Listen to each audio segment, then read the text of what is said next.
Boshla. Shunaqami? Ha, ajoyib. Xuddi kinodek. Mayli, xo'sh. Mening ismim Ralf va men quyonman. Ko'rib turganingizdek, mening o'ng ko'zim ko'r va bu quloqim jiringlashdan boshqa narsani eshitmaydi. Xuddiki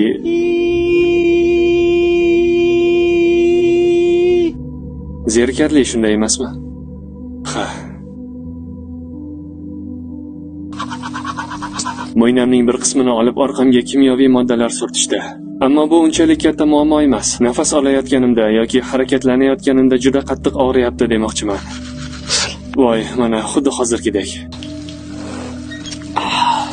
Lekin oxir-oqibat menimcha hammasi joyida bo'ladi. Aslida biz inson uchun nima qilib berdik o'zi? Ular biz hayvonlardan ustun turishadi. Ular hatto oyga uchgan. Siz biror marta quyonni oyga uchganini ko'rganmisiz? Men fazogir emasman, men sinovchiman. Mening otam sinovchi edi, mening onam, aka-ukam, opa-singillarim, bolalarim hammalari sinovchi edi. Barchalari shu ishlari tufayli halok bo'lishgan.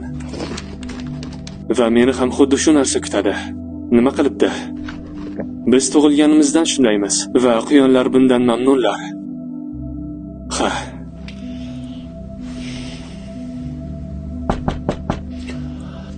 Ish vaqti bo'ldi.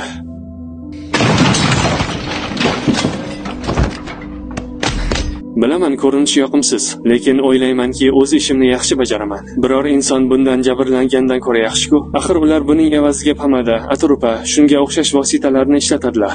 Mana bo'ldi. Agar bu ish tufayli sizlar o'sha atrupalardan foydalansangiz, men xursandman. Hammasi yaxshi.